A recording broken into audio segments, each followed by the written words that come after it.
Una pregunta que todos alguna vez nos hemos hecho. ¿Cuánto te pesa tu peso? Vir Busnelli, nuestra médica especialista en nutrición. Hoy vamos a hablar de eso, de tu libro y de cuánto nos pesa nuestro peso. ¿Cuánto nos pesa nuestro peso? Bueno, cada uno lo tendrá que descubrir, ¿no? Esto es un camino individual. A mí me llevó mi propia historia. Entonces, en el libro que se llama ¿Cuánto te pesa tu peso?, yo cuento en el primer capítulo la historia del peso de mi peso. Ajá. Porque me pareció desafiante escribir y contar lo que a uno le pasa como especialista, ¿no? Porque pareciera que si vos sos experto en nutrición, tenés que tener el cuerpo perfecto, tenés que cumplir con todos los estereotipos de belleza que la gente espera, ¿no? Claro. Y si sos la mejor en obesidad, ¿por qué no sos delgada, no? Claro, es como decir, viste, voy a ver un especialista que ve el cabello que por ahí le falta pelo y decís, ¿qué pasó te acá? hace dudar y en realidad... ¿Qué pasó acá? Claro. Entonces, me parece... Está tu propia historia acá. Está mi propia historia. Está mi propia historia, la historia de mi peso, de mi cuerpo, pero está la historia de todos los cuerpos que me rodearon cuando era chiquita, ¿no? El cuerpo de mi mamá, o cómo ella se percibía, el de mi papá, o cómo ellos percibían mi cuerpo, como... yo no lo voy a spoilear. No spoileemos. Lo tienen que leer, pero la primera vez que a mí me llevaron a un lugar para adelgazar fue para mi comunión, para ponerme el vestido. Claro. Yo era muy chiquita. Entonces estamos hablando mediados de la primaria, se toma la comunión. Sí, no te voy a decir no decimos los años, pero más o menos la edad bueno, que tenía. El color de pelo de los dos más o menos como que nos delata. Pero bueno, muy chiquita empezar a estar preocupada por el cuerpo que tenía y empezar a hacer restricciones alimentarias. Ajá. ¿No? Porque ¿qué es lo que la gente piensa? Que uno tiene que comer menos. Que el problema es porque sos glotón o no tenés voluntad. Es que se le asigna a la voluntad aparte, ¿no? En realidad. Mal asigna. Mal asignado, claro. Yo creo que hice todo un proceso profesional que fue conducido por mi historia como persona, ¿no? Y que se fue generando. Vir Busnelli es como una mezcla de esas dos cosas. Entonces, cuando llega la editorial y el Ateneo a proponerme este libro, yo digo, pero ¿qué?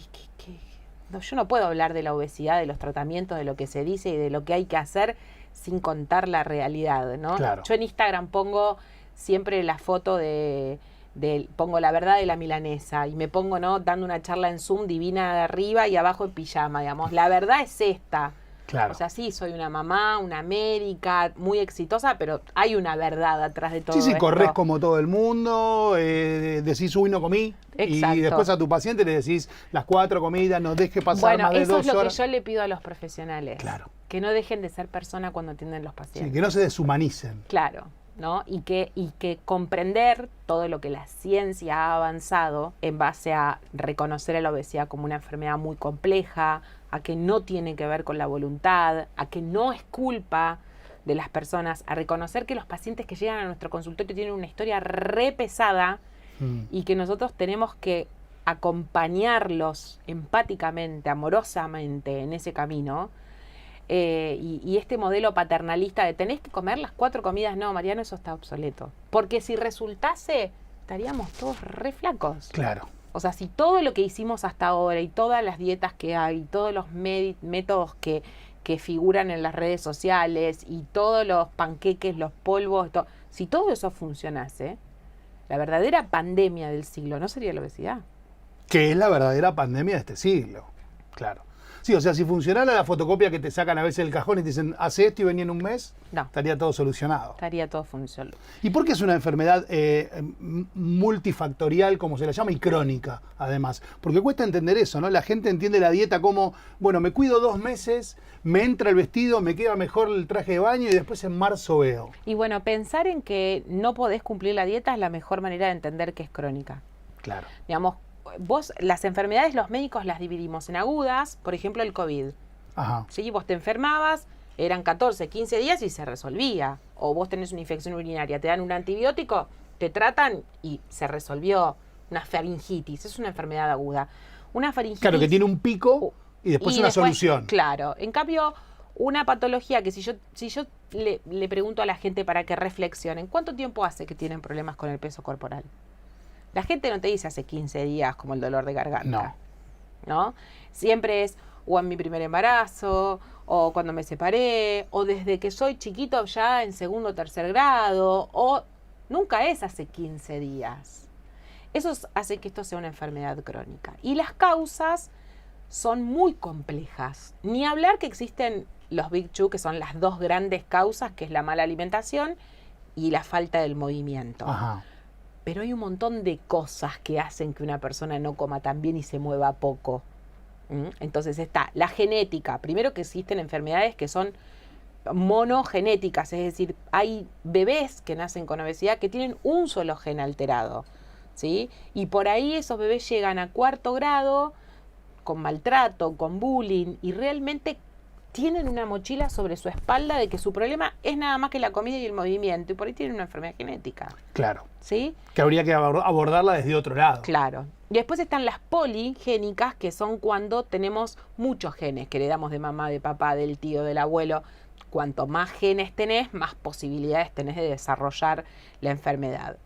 Después está el ambiente, ¿no? No es lo mismo nacer en Japón que nacer en Venezuela o que nacer en Miami. Claro. Sí, digamos, la disponibilidad de alimentos, la situación socioeconómica, Sí, el tipo de alimentación, el la tipo de cultura. alimentación, la cultura, pero también en el medio ambiente participan lo que son los disruptores hormonales, lo que viene con el agua, lo que viene con los alimentos. La climatización de los ambientes ya es una predisposición para ¿Ya eso aumentar. afecta también? Sí, Mira. sí, porque nosotros, o sea, hay que vivir a 19 grados, ¿no? La temperatura ambiente también predispone al peso corporal. La calidad del sueño, si dormís mucho, si dormís poco. Pero después hay otras situaciones, enfermedades asociadas, personas que tienen diagnóstico de otras enfermedades que cursan con exceso de peso, problemas en la tiroides, problemas en las glándulas suprarrenales, otro tipo de problemas. Claro.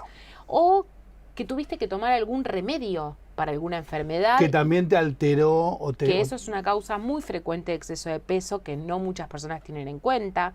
¿Sí? Tomar corticoides, tomar betabloqueantes. Hoy en día el uso indiscriminado de los antidepresivos, los antipsicóticos, los antiepilépticos, todas las drogas psiquiátricas que generan mucho aumento de peso.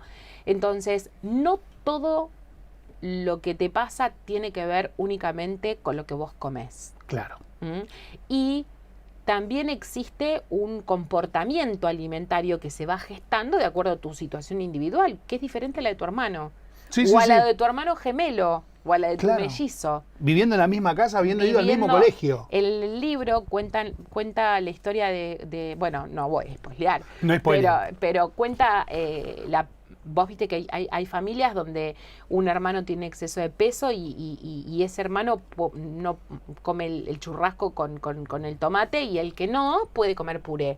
Claro. Pero la papa para el que tiene exceso de peso es como que... Entonces empiezan las asociaciones de que si tenés exceso de peso, el problema tiene que ver nada más que con lo que comes, entonces tenés que hacer dieta, restricción alimentaria, y ahí aparece toda esta comercialización que existe donde... Del mercado que sí. es un negocio asegurado. Total. ¿No? Porque hay tanta gente con exceso de peso. Es que si del otro lado hay una pandemia mundial, o sea...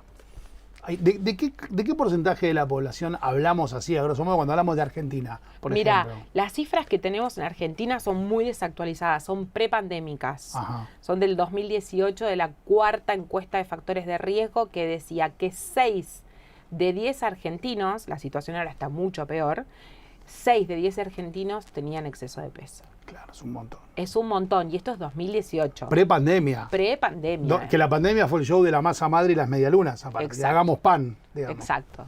O sea que eso puede ser Exacto. peor todavía. Y yo creo que sí, las cifras son realmente, hay una página que yo le enseño siempre a la gente que entre, que se llama World Obesity, porque hay entidades científicas que controlan esto. Después parece mucho el tema de la gente hablando, no hay mucho fundamentalismo diciendo que no es una enfermedad, y aparecen los grupos de fanáticos, los grupos de extremos, sí, que siempre existe, que yo los respeto mucho, porque es gente que sufrió mucho.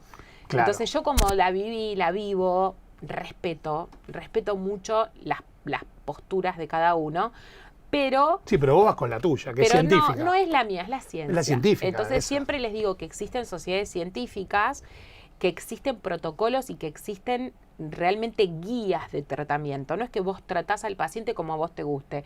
Bir Busnelli tiene su tendencia. No, existen las guías para tratar a los pacientes que viven con exceso de peso. De hecho, acá en Argentina se hizo ahora un consenso intersocietario de muchas sociedades científicas que protocolarizan cómo atender a un paciente con exceso de peso. Claro. O sea que electivamente vos resolvés no hacer lo que corresponde científicamente. Pero la base científica está escrita y existe. O sea, para decirlo, hay un caminito que todo profesional debiera recorrer, Sí. que está como estipulado. Después, Sí. Y en son- nuestro país claro. hay muy buenos profesionales, muy buenos profesionales. El tema es que no todos los profesionales de la salud están preparados para atender pacientes con obesidad. Claro. Porque esto es muy nuevo, porque esto requiere mucho, adaptarse mucho a la nueva bibliografía, pero cualquier profesional se puede preparar si está interesado, ¿no? O también lo que puede hacer es empezar a comprenderlo y saber derivar, que eso también está Claro. bueno, ¿no? Reconocer las propias limitaciones. Esto como médico es re importante, ¿no? Sí. Es decir, bueno, yo llego hasta acá y esto lo mando a tal lugar, le doy un buen consejo. No es que me meto, y porque pasa mucho ahora con el tema de los fármacos antiobesidad, que son uno de los grandes avances científicos, que por ahí hay pacientes que dicen, no, pero mi clínico me dijo que pastillas para adelgazar, no son pastillas para adelgazar. Nos Hay que- quedamos en claro. las que sí. Nadie usa, o sea, hay que actualizarse y demás, pero hay mucho profesional muy bien preparado en la Argentina para tratar estos Te pacientes. hago una pregunta, Vir, ¿y cómo lo toma el sistema de salud? ¿Cómo toma el sistema de salud a la obesidad como enfermedad crónica? No la toma como no enfermedad. la toma como enfermedad crónica. Hay ahí todavía El una ministerio, deuda, ¿no? hay una deuda pendiente. En el mundo entero, las grandes sociedades científicas reconocen a la obesidad como enfermedad, la Organización Mundial de la Salud, la OPS, la Asociación de Médicos Americanos, o sea, en Europa, en América, la Sociedad de Médicos Clínicos, de Endocrinólogos, todas las entidades científicas reconocen a la obesidad como una enfermedad. En Argentina no. Esto pasaría a ser un problema real y es una de las principales barreras que genera esto de no reconocerla como enfermedad y confundir el estigma, que es algo tan real. Confundir el estigma con que cuando uno dice que una persona con obesidad tiene enfermedad, lo estás estigmatizando. Son dos cosas distintas. Decir que un paciente que tiene obesidad tiene una enfermedad no es estigma. Estigma es considerar que lo que le pasa es su culpa. Claro, ¿Sí? pero la enfermedad es real. La enfermedad Es una enfermedad real. crónica como la hipertensión arterial. como- Exacto. Y cuanto menos la reconozcamos, más son las barreras que existen para que un paciente pueda tener tratamiento. No hablemos, ponele, de los fármacos, que por ahí es algo que todavía todo el mundo no entiende, o de la cirugía bariátrica, que ya tiene una ley y que se cubren, lo cubren Sí. la mayoría de las prepagas. Hablemos de todo el tratamiento a nivel integral, ¿no? De los grupos terapéuticos, de los psicólogos, de los licenciados en nutrición, de la terapia a largo plazo, de que no esté solo evaluado por el peso. Los pacientes entran en un tratamiento que cubre la prepaga y cada 3 meses tienen que ir poniendo cuánto pesan, cuánto. Ya la ciencia decretó que es un tratamiento a largo plazo y que el peso no es una devolución real de cómo va el tratamiento. Sí, no es una carrera contra la balanza. No, No. no, de eso Ahora, también habla el libro. De lo que hablábamos hace un ratito, a priori se me ocurre pensar que un sistema de salud como el nuestro, que siempre está al borde del colapso, ¿no? Y del otro lado, 6 de cada 10 argentinos con problemas de obesidad, y es como, va a estar difícil que se reconozca la obesidad como Pero como trata las enfermedad. complicaciones, porque Claro, la sí, obesidad, es una bomba de tiempo a largo la plazo. obesidad es la mamá de la diabetes, de la hipertensión, de las apneas del sueño, muchísima carga de las enfermedades cardiovasculares, de los ACV, muchísima carga y costo en salud pública tiene que ver por las complicaciones de la morbimortalidad de la obesidad. Claro. Que bajando la obesidad tendríamos menos costo en insulina, por ejemplo, o Claro. menos gasto en antihipertensivos, ¿no? O menos personas con CPAP porque tienen apnea. O sea que sería una buena forma de ir al origen de un montón de cuestiones Sí. que le salen carísimas Exacto. al sistema de salud. Exacto. ¿Y vos, por qué entendés que no se lo ve así todavía? Es una pregunta compleja. bastante compleja, Bien. porque hay una mezcla de muchas cosas. Creo que lo más importante es el tema de no comprender desde lo intelectual o lo teórico la complejidad de la enfermedad. Claro. Por el otro lado está la parte del fundamentalismo, y hay confusión de algunas cosas, pero que creo que tiene que ver con esto, con la falta de entendimiento de los criterios teóricos, ¿no? Hay como una confusión. Hay como una confusión ahí, y se necesita de muchos entes trabajando. Sí, muchas áreas, muchas disciplinas. Trabajando juntos, y se necesita como todo un camino para mí personal, sumado al profesional, digamos, para estar en un ministerio de salud, para estar en un consultorio, para estar como auditor en una obra social, en todos los lugares donde realmente se necesita que uno ejecute correctamente con respecto a la obesidad, hace falta el contenido teórico y hace falta también el camino como persona, ¿no? Claro. Porque hay mucho estigma, ¿no? Bueno, pero vamos a gastar tanta plata por si quiere estar más flaco, que cierre la boca. Que ¿no? cierre la boca, que salga a caminar. Si está así es porque quiso. Claro. ¿No? Entonces, ahí está estigmatizado. Ahí está estigmatizado. Por eso yo te digo que entiendo a los grupos que confunden que uno diga que esto es una enfermedad. O sea, uno no está llamando al paciente enfermo. Uno lo que está diciendo es que a partir de una determinada cantidad de tejido adiposo, ese tejido adiposo ya no es un tejido adiposo que cumple las mismas funciones que en los otros. Es un tejido que se vuelve anormal. Claro. Y empieza a producir hormonas, inflamación. Como que te desconfigurás. Claro, como que... Y ya ni siquiera el control de la saciedad y el hambre es voluntario, ¿no? Eso es algo también, por eso es tan difícil hacer dietas. Claro. ¿No?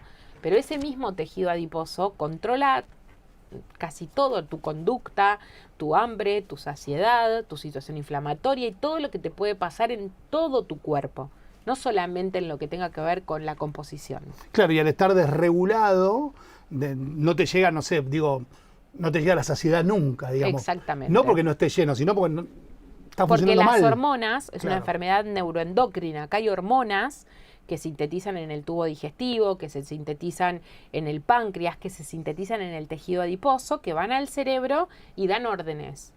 Hambre, saciedad, más gasto, menos gasto, es algo muy complejo, pero lo que sí la gente tiene que entender que no es voluntario. Claro. Entonces, y que no puede nadie culparte de lo que te pasa. Por eso hay que ser tan cuidadoso. Y estos nuevos fármacos, así como la cirugía bariátrica también, tienen la finalidad de ir a corregir esta hormona que por ahí te falta y se necesita, ¿no? Estamos en un proceso, pensá que nosotros en Argentina tenemos 4 drogas aprobadas Ajá. para el tratamiento de la obesidad, de los cuales una todavía no está disponible, pero el año que viene estamos esperando 2 más. Y tenemos muchas drogas en estudio de investigación. Inclusive en algún momento van a existir hasta los biológicos para el tratamiento de la obesidad. Claro. ¿No? Entonces, comprender a la obesidad como una enfermedad es un desafío muy importante. Me parece que, y esa es una de las finalidades del libro, impulsar un recorrido personal para llegar a una situación profesional, pero que tiene como finalidad acompañar a la gente que carga esa mochila tan pesada. Empatizar. Sí, empatizar, ¿no?, con la gente. Sí. Sí, eso está bueno. Hay que ayudarlos a sacarles esa mochila más allá de los kilos que puede perder, ¿no? Esa mochila de tantos años de maltrato, de pesate, de la hojita con lo que sí, con lo que no. La historia viene, para algunos, viene desde que éramos muy chicos. Claro. Este libro es mucho más personal que el anterior. Mucho más personal que el anterior. Fue toda una decisión. Fue toda una decisión. Por eso cuando yo resolví con la gente del Ateneo y firmé, y la verdad es que yo hasta que no empecé a tratar mi situación con un licenciado en nutrición, con una licenciada en psicología, y me empecé a atender, por decirlo de alguna manera, y a manejar mi situación como paciente, no pude empezar a escribir. Claro. Estuve totalmente trabada. Y de hecho, en este camino personal que hice, fui recordando algunas cosas de mi infancia y se fueron destrabando. Que uno las va guardando en esos pliegues Sí. de la memoria, ¿no? Y Sí. las esconde de alguna Sí. manera. Sí. Y te sirvió, me imagino, un montón hacer ese recorrido Sí, me en sirvió. retrospectiva. Pero lo más lindo es lo que le pasa a la gente cuando lo lee. Eso es maravilloso. Claro. Me emociona. Me costó mucho escribir el libro. El primero era mucho más transmitir lo que uno sabe como médico. Claro. Acá puse el cuerpo, puse el cuerpo de verdad, ¿no? Porque la gente está leyendo el libro y mirando mi cuerpo y haciendo apreciaciones, ¿no? Y entonces puse mucho de mí, pero la finalidad es que realmente un montón de gente pueda sanar más allá del peso que tiene y de la corporalidad que tiene.